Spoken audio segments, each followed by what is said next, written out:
isu pedofilia di kalangan orang agama tuan dan penasihat agama kepada Sultan. Yang masalah yang bangkit sekarang ni, kita tengok ada ustaz, ada penceramah agama yang cakap dalam YouTube, yang bercakap secara live, yang buat TikTok masalah agama. Tapi ada di kalangan mereka terlibat, termasuk dalam kes rogol. Yang saya tengok tak ada pun Jabatan Agama Islam negeri yang berkaitan untuk memanggil, walaupun tu kes rogol di bawah siasatan polis, tetapi patutnya Jabatan Agama proaktif.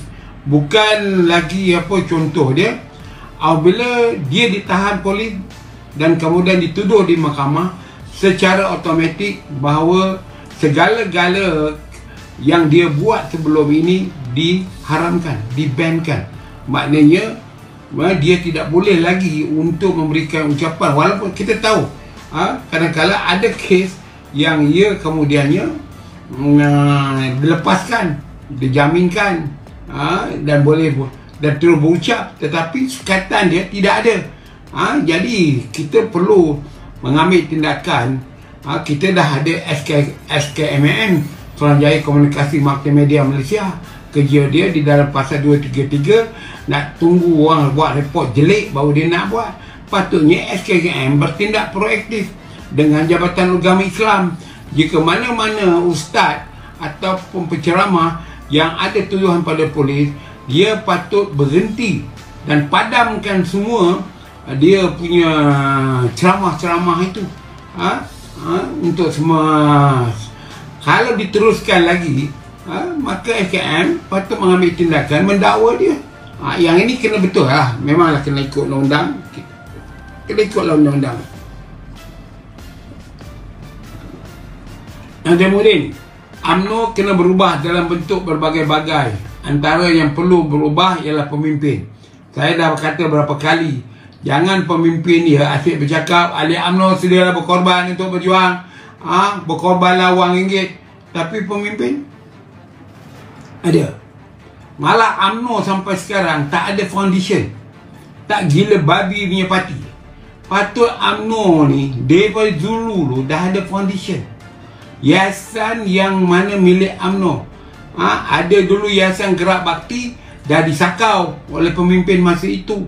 UMNO tu sendiri, Yayasan UMNO yang collect duit ni daripada toke, yang ini mana dia dikumpulkan wang itu, untuk diri sendiri atau untuk parti politik.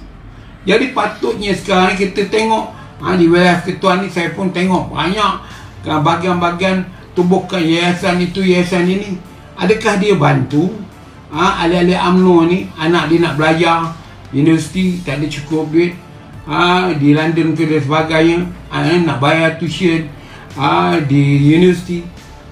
Kita tak ada jalan lain. Itu sebab saya selalu cakap dengan orang UMNO. UMNO ditubuhkan, asalnya bacalah buku yang saya dah buat tu, Sejarah Perjuangan UMNO, iaitu minit mesyuarat keputusan Kongres tahun 46 dulu. Berapa orang yang baca buku tu dan memiliki buku itu? Bukankah dalam buku itu ada sebut agenda pertamanya Kongres Melayu yang menubuhkan UMNO itu ialah pendidikan, iaitu pelajaran.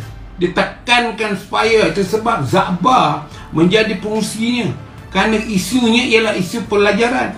Tapi sekarang ini dalam satu part kita dah buat yang universiti yang untuk kepentingan Melayu. Dalam satu part lagi, bagaimana kewangan anak-anak Melayu yang nak belajar ni, di luar, yang menyewa rumah. Dan dalam konsep universiti pula ada tempoh masanya. Saya dah terima 2-3 dah rayuan anak luar bandar terpaksa keluar daripada asrama kerana dia dah 2 tahun ke 3 tahun ke, saya pun tak faham. Saya bukan belajar universiti pun, mana saya tahu.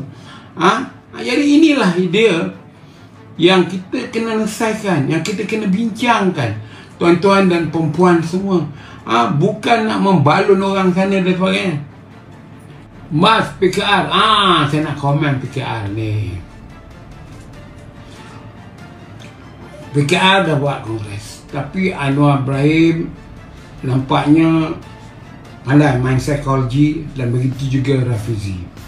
Tetapi apa yang saya lihat, faction dalam PKR ini akan kekal antara orang Rafizi yang hendak pembaharuan. Pada saya, Rafizi punya grup adalah gerakan pembaharuan di dalam PKR yang mahukan lebih vokal, yang lebih tegas dalam memperjuangkan agenda reformasinya. Berbeza dengan Anwar yang mau melihat diri dia sebagai negarawan, kepimpinan yang agak baik, Islamik dan sebagainya, dia berhati-hati. Tetapi dalam soal konsisten rasuah dia, nampak dia tegas. Tapi bagaimanapun, dia tidak menyokong parti yang penuh dengan rasuah. Dia menyokong parti politik, dalam orang-orang dalam parti politik itu bagi menubuhkan satu kerajaan baik. Jadi apabila jadi kerajaan baik, maka hendaklah kerajaan yang ada sekarang berhati-hati. Sebab penimbang taranya ialah PKR itu sendiri. Dan saya lihat PKR ini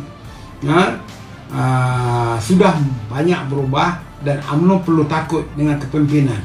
Menyerang Anwar Ibrahim tidak memberi apa keuntungan, kulangan kepada UMNO, sebab Anwar Ibrahim itu bukan PKR sekarang. Anwar Ibrahim presiden PKR.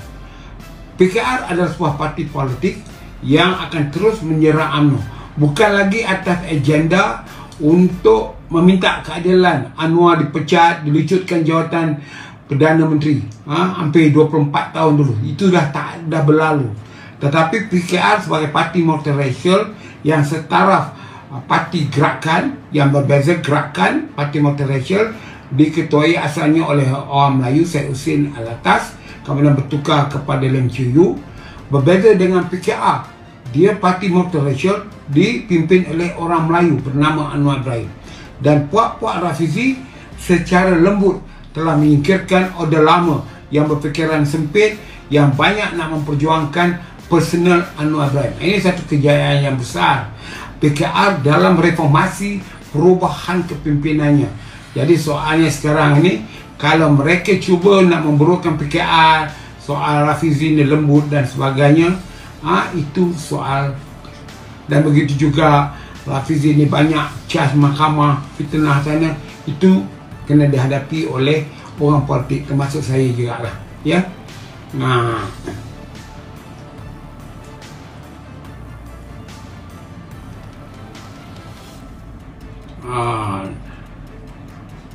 Aku tak hina Najib Razak, aku hina perbuatan dia.